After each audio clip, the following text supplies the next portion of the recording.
Profe, ¿va a ser en Classroom o cómo? No, es tranqui. Miren, Nos puso tarea. actividad evaluativa de Historia de México, mes de mayo, valor 30 puntos. Hay que leer el artículo que nos da el link de enlace. Tanto en Classroom como en esta paginita que está en Classroom pueden descargar el link de No, pero la enlace. tarea lo podemos hacer por Word. Lo pueden hacer o contestar en esto. Son 10 preguntas. ¿A Ok, qué lo se voy le a conoce contestar como por la Word. conquista de México? La indicación Ok. es leer el artículo y después contestar las preguntas. La pregunta número 1, ¿a qué se le conoce la conquista de México? La pregunta número 2, enumera 3 causas que propiciaron la causa de nuevas, enumera 3 causas que propiciaron la búsqueda de nuevas tierras para la corona española. Nombre del gobernador de Cuba que financió la expedición de Hernán Cortés. ¿En qué año entró en contacto Hernán Cortés con los pueblos totonacas y tlaxcaltecas? ¿En qué consistió la práctica guerra tributo que realizaban los mexicas? ¿Cuáles fueron las causas de la conquista? Enumera 3 consecuencias negativas de la conquista. Enumera 3 consecuencias positivas de la conquista. Lista de personajes hispanos, o sea, que españoles participaron en la conquista, y lista de personajes indígenas que participaron en la conquista. Toda esta información en las tareas que ustedes han realizado durante el mes de mayo y parte de abril han contestado han tenido esta información, pero por cualquier situación que no lo encontraran, como dice la indicación,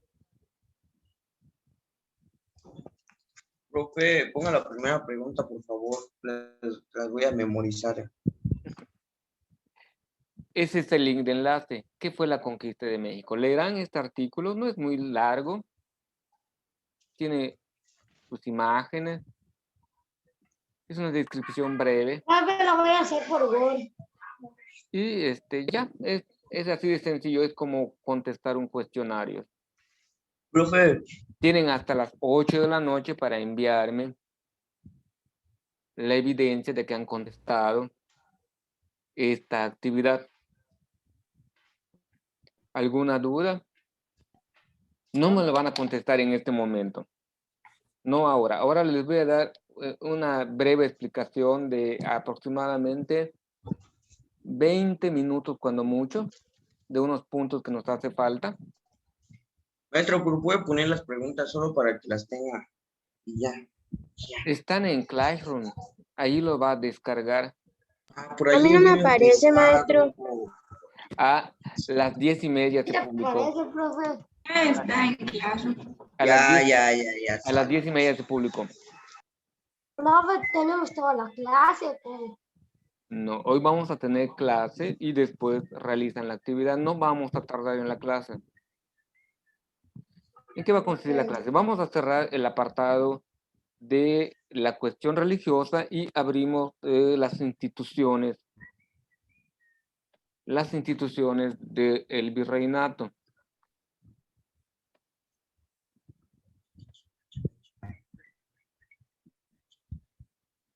En la última clase, su compañera Fátima nos leyó acerca de los caxcanés, los guarabés, tepehuanés, zacatecos, cusquiteques, chiconantes.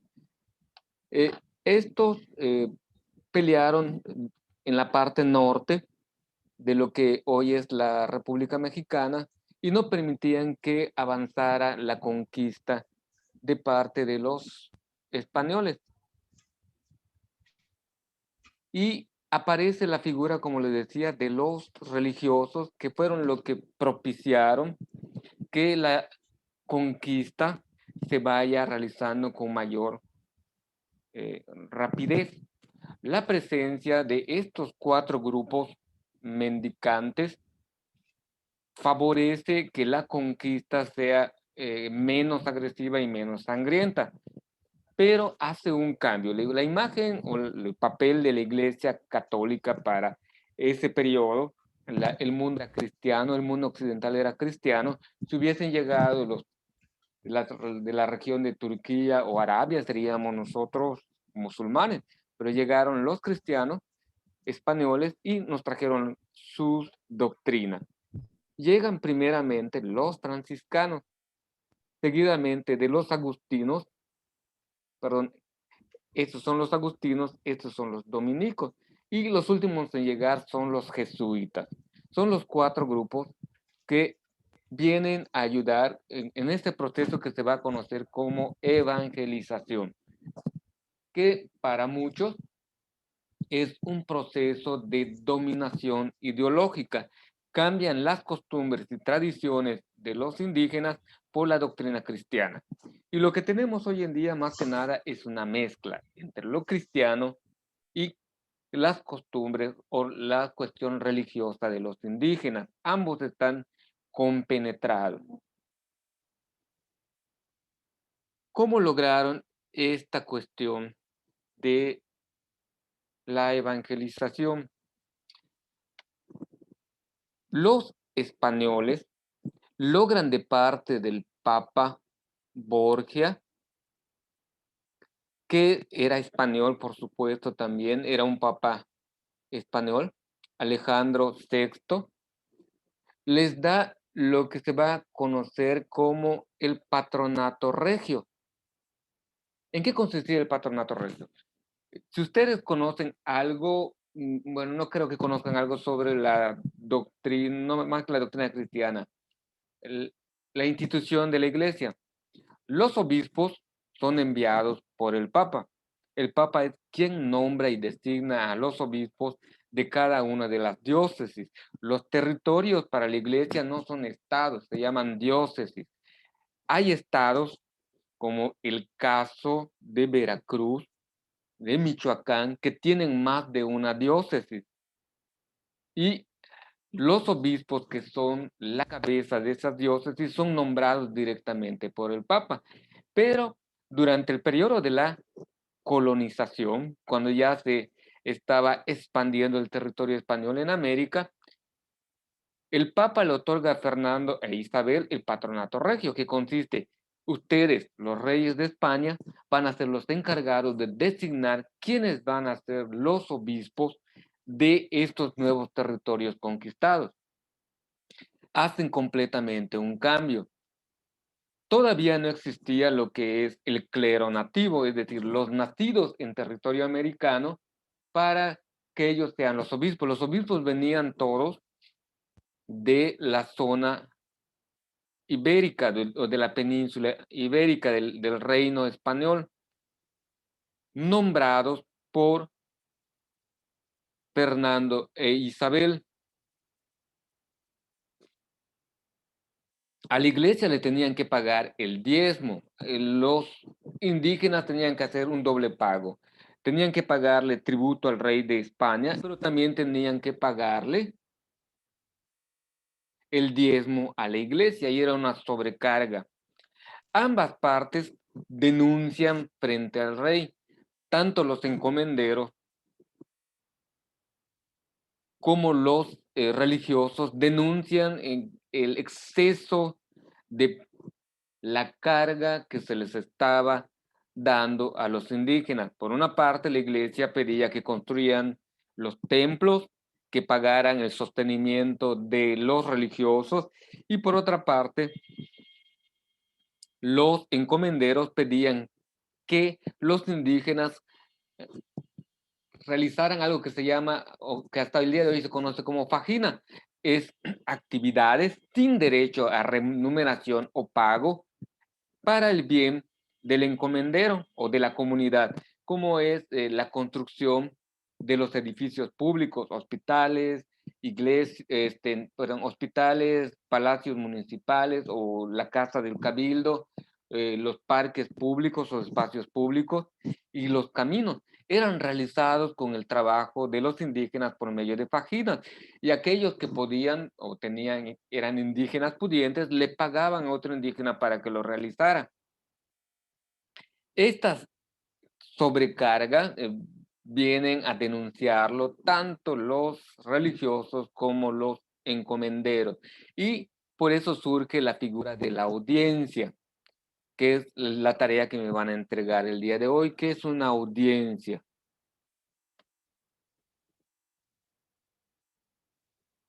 ¿Cuál es el proceso histórico de la llegada de los españoles? En 1524 llegan los 12 frailes,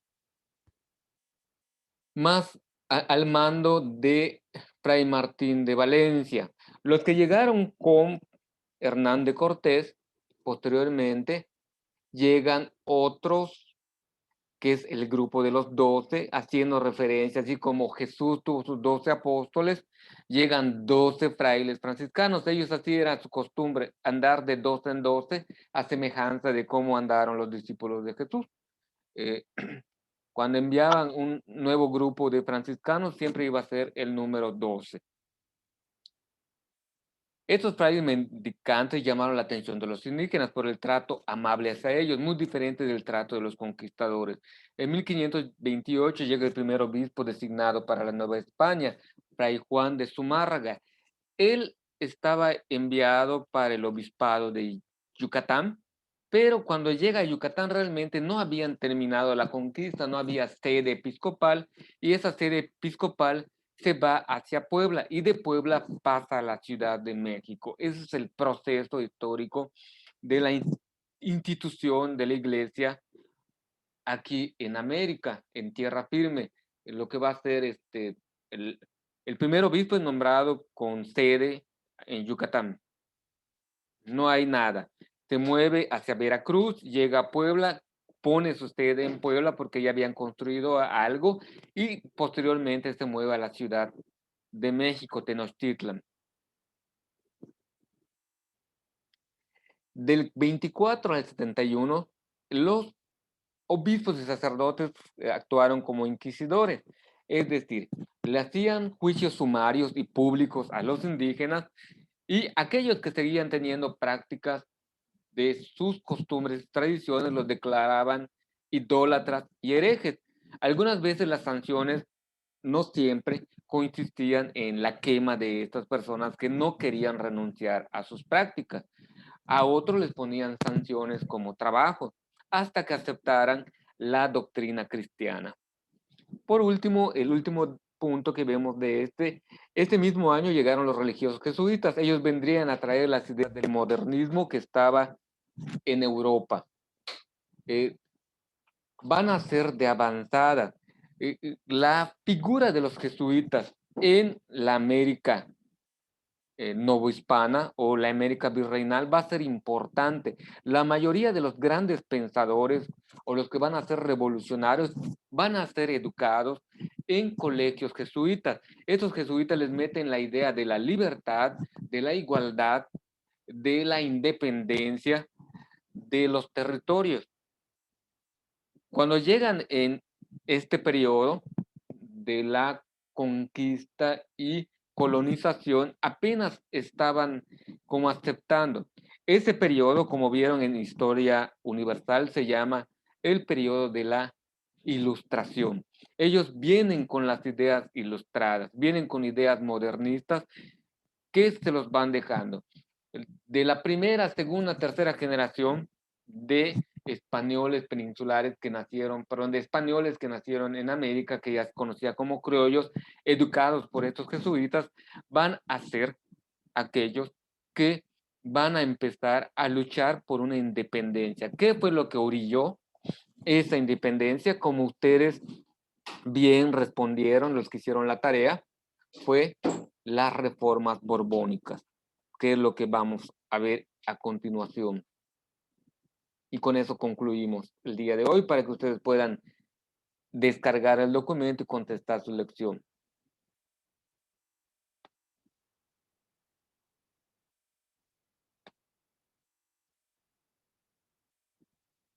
El cambio de la dinastía y la transformación del rumbo. Sucede que en 1701 muere Carlos II, último dinastía de los Habsburgos. Él no tuvo hijo varón. Y en el reino español no es así como en el reino inglés, que las mujeres podían ser sucesoras y nombradas reinas. En la visión española y francesa tendría que ser un hijo varón el que iba a heredar el reino. Ante esa situación o esa posibilidad de que no haya heredero, los reinos europeos de España y Francia habían firmado un acuerdo que en caso que sucediera esa situación, el príncipe francés o el príncipe español, según sea el caso, eh, sería, eh, se casaría con la heredera para asumir el reinado. Así que Juana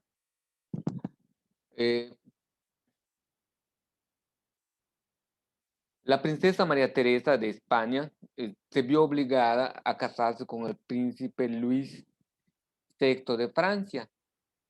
Así que Felipe de Anjou, que viene de la familia Borbón, que hasta hoy sigue siendo la casa reinante en España, pasa a ser legítimo rey. Él viene también con las ideas del modernismo y crea lo que va a ser las reformas borbónicas. Estas reformas son un proceso, no es un hecho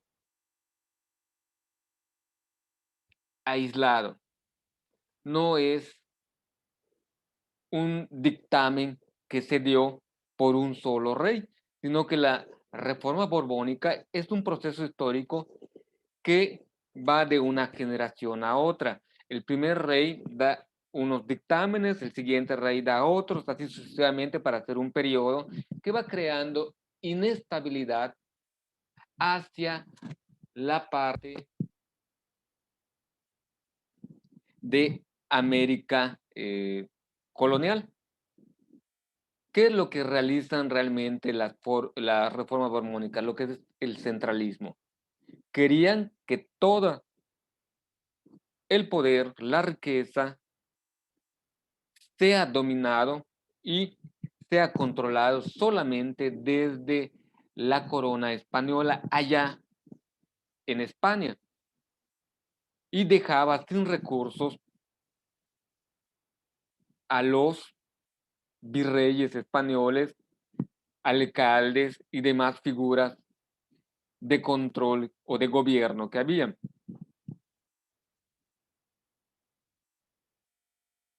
Este cambio que perjudica a los criollos peninsulares es lo que va creando un ambiente completamente de